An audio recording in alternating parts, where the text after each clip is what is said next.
తర్వాత ఎమర్జెన్సీ వచ్చి 50 ఏళ్ళు అయిందని గత వారం చర్చించాం. దాని గురించి రకరకాల వాదనలు, రకరకాల వ్యాఖ్యలు, అవి మాత్రం ఆగట్లేదు, మాట్లాడుతూనే ఉన్నారు. ప్రమోద్, ఎమర్జెన్సీ 50 ఏళ్ళ గురించి గత వారం మనం నిజానికి కీలకంగానే మనం మాట్లాడాం. అప్పటికి ఇంకా మీడియాలో అది కూడా మొదలవ్వాలి. దానికి రాజకీయ భాగం కూడా ఒకటి ఉంది.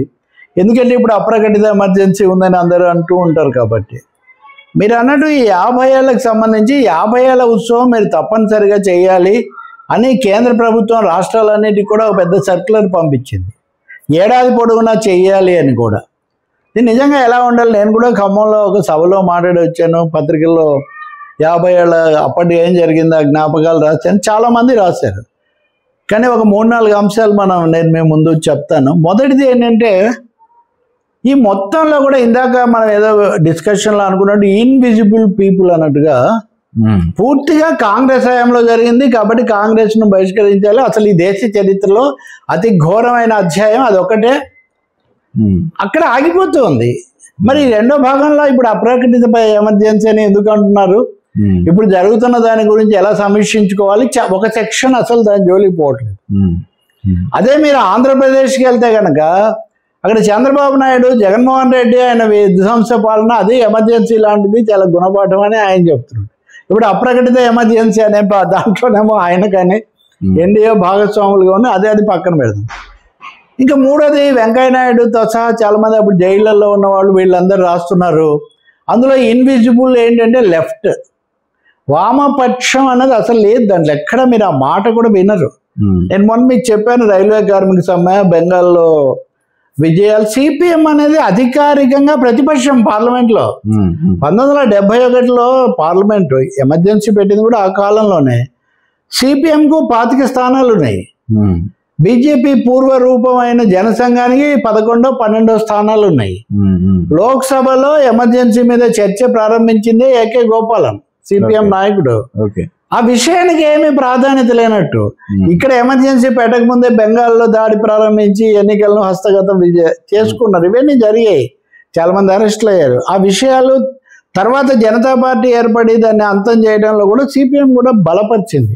నేను చెప్తున్న ఒక సిపిఎం గురించే కాదు, ప్రాంతీయ పార్టీలు, స్థానికంగా అనేక మంది మానవ హక్కుల కార్యకర్తలు ఎంతో మంది పోరాడారు. రెండో వైపున ఆర్ఎస్ఎస్ అధినేత బాలాసాహెబ్ దేవరస్, ఆయన జైల్లో ఉండి అరెస్ట్ అయిన మాట నిజమే. జైల్లో ఉండి మేము మిమ్మల్ని బలపరుస్తామని లేఖలు రాశాడు ఇందిరాగాంధీకి. ఓకే. అలాగే సుబ్రహ్మణ్య స్వామి అప్పుడు జనతా పార్టీ ఆయన బీజేపీతో కూడా సంబంధం ఉంది, ఎంపీగా కూడా చేశాడు. సుబ్రహ్మణ్య స్వామి ఒక బుక్కే రాశాడు. ఈ బుక్ లో ఏ విధంగా ఈవెన్ వాజ్పేయిని కూడా తొందరగా వదిలేశారు, ఆయన దాదాపు ఎక్కువ కాలం బయటే ఉన్నాడని సుబ్రహ్మణ్య స్వామి కూడా రాశాడు. చాలా ఉందన్నమాట.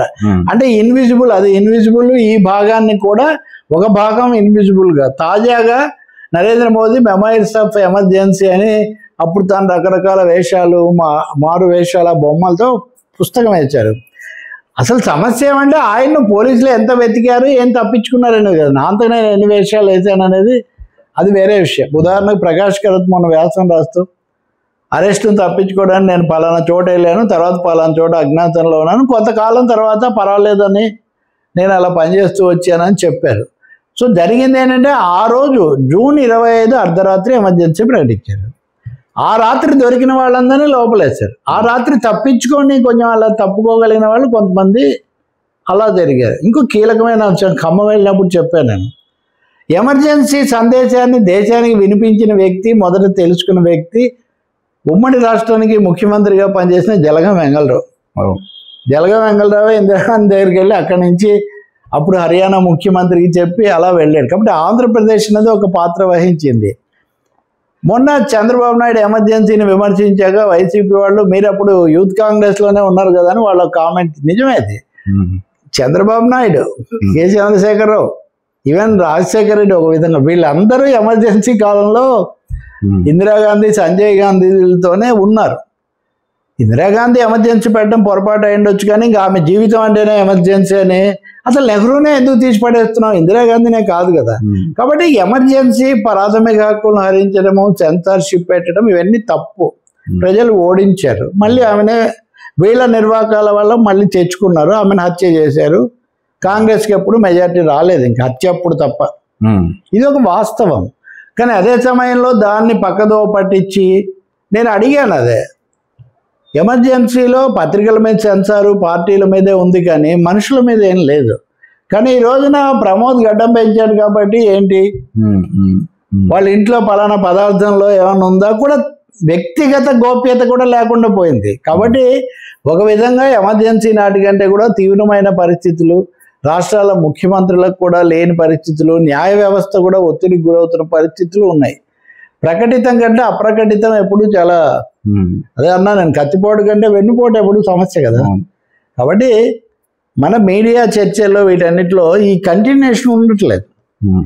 ఎవరైనా ప్రతిపక్షం ఎవరైనా ప్రభుత్వంలో ఉండొచ్చు, కానీ రాష్ట్రంలో అయినా కేంద్రంలో అయినా ప్రజాస్వామ్య ప్రాథమిక హక్కులను కాపాడుకోవటం అన్నది ప్రజల కోణంలో ఎప్పుడూ జరగాల్సిందే.